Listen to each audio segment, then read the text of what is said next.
Whenever Trump lies, Karoline Leavitt's lies are not far behind.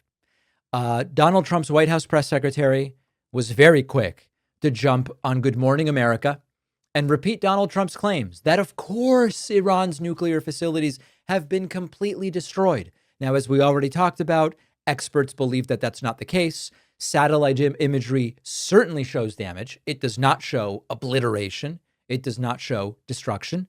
But here is Karoline Leavitt, always confident, even in things for which she doesn't know a damn thing, saying she's confident, we are confident that it's been complete obliteration. For America and for the world. And just to follow up for clarity, you said, yes, it was completely and totally obliterated, because there have been different assessments on exactly how much damage has been done. We are confident, yes, that Iran's nuclear sites were completely and totally obliterated, as the president said in his address to the nation on Saturday night. And we have a high degree of confidence that where those strikes took place is where Iran's enriched uranium was stored. The president wouldn't have launched the strikes if we weren't confident in that. So this operation was a resounding success, and administration officials agree with that. Yeah, administration officials.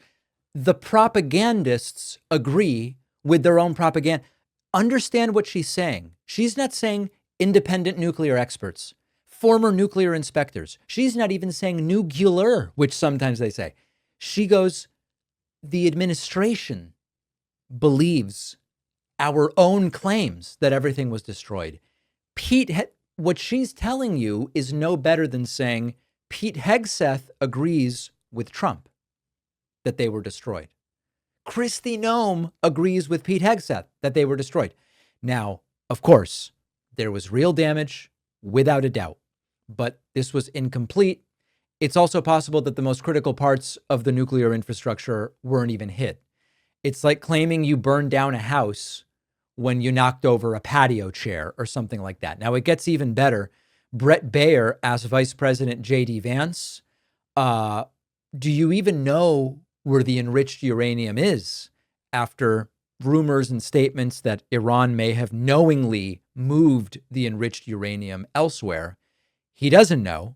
Officials have conceded this in writing. JD Vance does everything he can to avoid a direct admission. You said totally obliterated. The president has said totally obliterated the Iran nuclear program. Yeah. Do you know for sure where all the highly enriched uranium is? Well, Brett, I think that's actually not the question before us. The question before us is, can Iran enrich the uranium to a weapons grade level?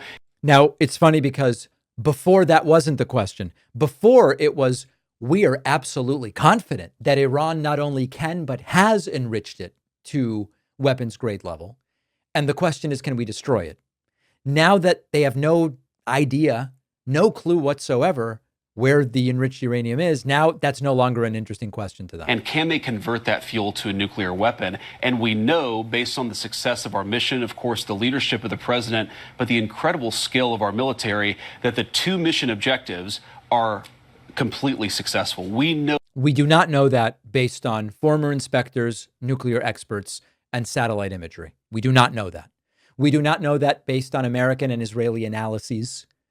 We only know it if J.P. Mandel and, Karoline Leavitt telling us that means that we know it. That they cannot build a nuclear weapon. Now, you asked about the highly enriched uranium. Yeah, like 900 pounds of it. But what we know, Brett, is that uranium is something that exists in very large supply. Our goal was to bury the uranium, and I do think the uranium is buried, but our goal was to eliminate the enrichment and eliminate their ability to convert that enriched fuel into a nuclear weapon. I think this is an important point, Brett, because so many of the folks who have focused on the highly enriched uranium, sure, 60%. The main focus, Brett, has been to destroy their enrichment capacity, because we don't want that 60% uranium to become 90% uranium.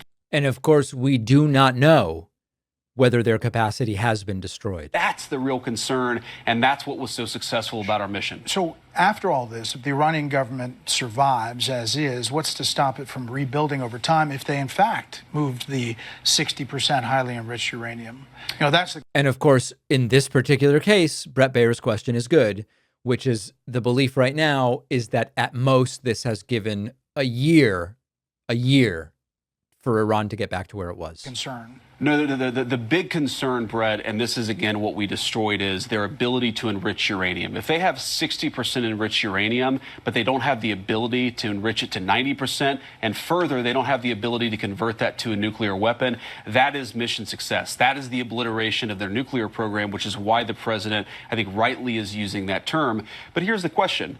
If Iran is desperate to build a nuclear weapon in the future, then they're going to have to deal with a very, very powerful American military again. Our hope is that the lesson that the Iranians... All right, I think you get it. None of the real questions matter anymore. Only their claims about what now matters retrospectively is what you should be paying attention to. There's no, yes, we know where the enriched uranium is. There's no, we don't know where the enriched uranium is. It's, you know what, Brett? I don't think that's the right question. Now, of course, it's the right question. If you're going to bomb a country and say mission accomplished, maybe, just maybe, we should know whether we destroyed the thing we claim to destroy. But this is how it now works. And Trump makes the claim. His press secretary repeats it. Anyone who hesitates, if you even ask a question, you are labeled disloyal. Why are you asking that question? What, are you fake news? And meanwhile, the truth ends up buried under this pile of rubble and egomania and half-literate press statements. So Iran's nuclear program was not totally destroyed. If the goal was to mislead the public while escalating a global crisis, they nailed that. But how much they set back Iran's nuclear program, I don't know. And of course, that's a completely separate question from why didn't they get congressional authorization to do this? What happened to even letting Democrats know that this was going on? And as usual, it's the blind leading the blind. We're going to take a break. We'll speak to Congressman Greg Landsman after this short break. Make sure you're getting my Substack at davidpakman.substack.com. Are you planning any exciting trips? I've got a couple lined up, and one thing that I've learned is that being able to speak even a little bit of the local language can make a huge difference, both for your experience and how you interact with locals. And that is why I use Babbel.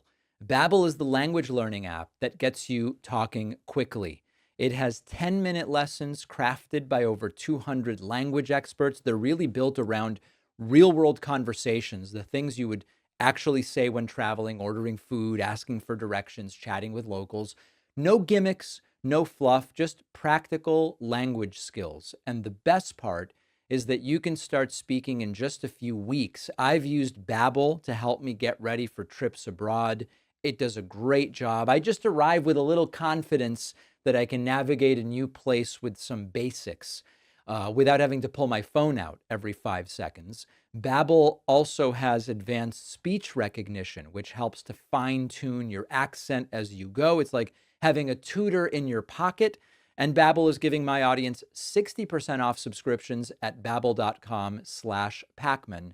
The link is in the podcast notes. Rules and restrictions may apply.